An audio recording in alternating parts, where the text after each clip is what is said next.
Okay, so it's good afternoon, and I'd like to introduce Tarek. Good afternoon. And Jamie, we all know, and myself, Sarah, and we are from Hereford Osteopathic Centre, and Tarek is a podiatrist. Yep. Jamie, an osteopath, and I'm an osteopath as well. And we thought we would have a little bit of a discussion about the foot and its importance in the role of function. So, Tarek, what do you look at when you're treating a patient who comes to you with foot problems? It all depends what trouble they have, but essentially, if it's a biomechanical problem, then I do an assessment to find out where they're applying their pressure more. So the assessment is quite broad, but essentially I go through the forefoot, the rear foot, the midfoot, and I test them whilst they're offloading and then also when they're putting weight onto their foot, because the two are separate things. Like when your foot hasn't got any weight bearing, when it's like just free, like let's say at the end of the couch, it may function different to when you're weight bearing, so when you're actually walking. So it's important to differentiate between the two, like when you're doing a biomechanical assessment. So I would say that's the main thing. That's the main thing. Excellent. And Jamie, your turn, I think, for a more joined up approach about the effects of the foot mechanics on the rest of the body. Yeah, so the foot is kind of the foundation for me, and we kind of said about this before, but yeah, the foot is the first piece of area of contact the body has with its environment. So for me, I always see it as kind of like the foundation to a house, and that if the foundation is good, then everything else is kind of going to move well, or at least gives it the chance to move well. So probably not as detailed as Tarek's, probably, I'd imagine. I try and look at it more inclusively. So how does the whole lower limb move from the foot upwards? But I would imagine I use kind of functional movements like squats or lunges to examine how like you said, the foot pressure kind of changes. So making sure that we do that static one, so where you kind of, like Tarek said, where you kind of just laying down and relaxing, and then when you actually try and move as well. So that's kind of how I see it and try and look at it myself. Okay, so my approach is slightly different again, which is the joy of having different practitioners and different modalities looking at one particular, approach to a problem. So bearing in mind that the foot has 27 bones in it, and the lower leg has 2 bones, the upper leg has 1 bone, and they sit attached to your pelvis, and the pelvis, the angle that the pelvis sits, gives a platform for the spine to rise up from. And if that platform is tilted in any way, then that can potentially cause problems up what we call the kinetic chain, the moving chain. So assessing the whole body to look at why is somebody suffering from, say, a headache, or a pain in their shoulder, or a knee pain, or it could be a foot pain, because the body, in my view, is joined up. So it's very much about the foot being the foundation of that mechanical world, but also looking up and down as well. Interesting, isn't it? Yeah, absolutely. I think like you say, it's great to have all the different approaches, and I think this really shows that different professionals can have a conversation about the same thing. We might look at it in a slightly different way, but we're all still talking about the foot. Yeah, exactly. Yeah. So I'm interested more in what osteopathy contributes to the foot. So I from what I understand from what you say is, you look at the whole body more, and then you focus on the foot as well. But how would you treat, let's say someone has a foot issue, like how would you treat that specifically? So for example, plantar fasciitis. Okay, yeah, let's go with that. So that's pain on the underside of the foot. The first thing that I would do is assess the whole body and have a look at how somebody is walking. So assess their gait first, and then assess the whole body movement.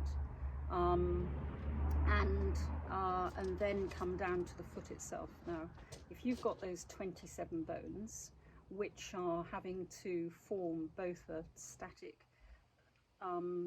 object, if you like, when you're standing still, the arches of the foot don't suddenly collapse and say you're not going to stand up any longer and everybody falls down to the ground. Yeah. But at the same time, that foot has to be dynamic. It has to move. At any given nanosecond, we move in all sorts of funny directions. Plus the shoes that we're wearing, plus the terrain that we're walking on, whether it's stones or whether it's grass. And Jamie and I were just walking around barefoot on the grass to see how that felt and stimulated. So I would assess each bone in the foot and mobilize it. So any bone that is restricted, I'd put a little bit of movement in, right way through all those different bones of the foot, and then the knee, and then the pelvis, and then the back, and the arms, the fingers, and then release the head, and then recheck them to see how they're walking, how they're standing, and whether that has made any difference. That's my approach. Oh, okay. Interesting. So I'll just quickly add, just while you think about it, Tarek, if that's all right. I'll just add a little bit to that. Pretty much similar things, I would say. I doubt whether I would do much different to that. But what I'll just explain. So I would see, right, so someone has plantar fasciitis, if we all agree that for a second and just assume that. How has that got there? Would be the question that I think I would go after, rather than, okay, so the irritated tissue is the tissue under the bottom of the foot, basically. That's the plantar fascia. But why is it got irritated? Like Sarah says, so if someone's walking up and down, or even when they walk into the clinic, how are they walking? So maybe they're on one side. Maybe they're kept on one side. Now, is that down to the plantar fasciitis, or is that down to something else? And that's something that we go through in the questioning. So, have you ever gone over on your ankles before? Have you had any accidents, things like that. So all those little details that sometimes don't necessarily seem relevant to patients, they actually really are, because if someone's gone over on their ankle on the left, let's say, and they have plantar fascia on the right, in my mind I'm going straight away, is that left ankle moving as it should? Or is the right foot trying to compensate for that left one not moving well? So even though we treat the area of pain, we definitely have a look at everything else around that area to see, well, how did it get there? Why did it get there? Because it's there, and we all, can point that out and test that. But yeah, the why is always what I try and kind of zero in on. So I would say, so I focus obviously on the foot first, but I also go through the questions. I'll say obviously that's very important. So there's quite a few common causes of plantar fasciitis, if we're assuming once again it's that, because there's many different types of heel pain, like many different causes. So assuming it's plantar fasciitis, so let's say somebody who doesn't do much activity, they suddenly start sprinting or like doing long distance running. That's one common cause as well. So it's always important to go through those questions just to make sure you have in the back of your mind where this could originally have come from, so then you can formulate how to treat that as well. And also it depends what sort of stage they are with their plantar fasciitis. So if it's like the beginning, they're just starting to feel a bit of discomfort, maybe just some like basic stretches, strengthening exercises, that can be enough to help with that particular patient. But if they've got more of a late stage where it's very painful when they step out of bed, and prevents them from doing their activities of daily living, for example, or especially the exercise, then you need to look more how to treat that more broadly. So then you look at multiple aspects of where you can intervene as a healthcare profession, and then I approach it like that, I would say. Yeah, excellent. And so other heel pain issues, what do you see quite commonly?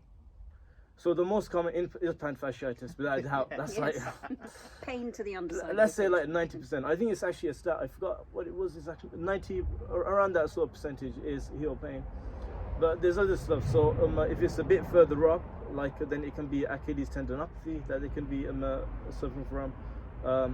posterior tibial tendon dysfunction. So there's quite a few. Then you've obviously got, it depends what type of pain as well. So again, the questions are very important. So if it's like they're getting like a neurological kind of sort of like nerve pain, you describe that as like burning sensations or tingling, pins and needles. Then you're thinking along the lines of it's something to do with this patient's nerves instead of like tissue, like the fascia, for example. So obviously those questions are important to get to that. Excellent. So yeah, no. So we're that not sounds that great. much different after all. I don't think.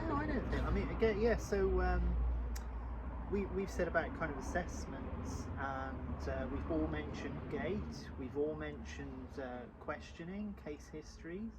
You mentioned exercise and stretches, which is something we do as well. Definitely, I know Sarah gives out exercises and movements, almost every session. Yeah. And I'm the same. So yeah, I don't think. Yeah, it's interesting. It is. It's very interesting, and the foot is. I mean, it's so important. I've got problems with my feet, as you well know, because I quite like an appointment with you today, if that's okay. It's about the nails as well, isn't it? And it's not just the cosmetic side of a nail. Presumably, a nail has a problem because of pressure, or is it more down to diet or a virus or a fungus? Yeah, so nails can, a number of things can happen to nails. It can be fungal infection, it can be down to trauma, like let's say a traumatic experience. So let's say you dropped something onto that nail, that's very painful at the time. If that creates a blackness, that's one thing, but that should go as the nail grows out. But it can also, what can happen, it's not as rare, it's quite rare to happen. The nail can become quite thick as a result of that. But there's other reasons as to why nail can become thick. But yeah, the nails can present in a number of ways, and then it's just finding out why they have that particular type of nail. So fungus is common. A lot of people tend to get fungal nails. As we age, like it's very common to get thick nails just because of the micro trauma over time. Like over the years, your toenails rub against that footwear, and so that creates that thickened response as well from the nail. But yeah, there's quite a few presentations that nails can assume, and diet as well that can affect it. So iron deficiency, calcium deficiency, you can see the effects of that onto the nail. Yeah. So you can use looking at the foot and the nails to actually diagnose something else that's going on within that system. Yeah, so it may be something that the patient is unaware of, and because of the nail, then you can say, are you having this type of food, or are you not having this type of food, or this what happened recently for the nail to assume this presentation, and then you can gain something from that the patient perhaps didn't initially think of when they first came to see you. They might have come to see you for something else. So you can always pick up something, which is pretty good. Fantastic. Thank you. Thanks, Jamie. Thanks, Tarek. That was Thank great. you, Tarek. And we're really excited to introduce Tarek to our table talks, and It's been a definitely pleasure. to the clinic as well. Thank you very much. Thank you. Thank you. Thank you.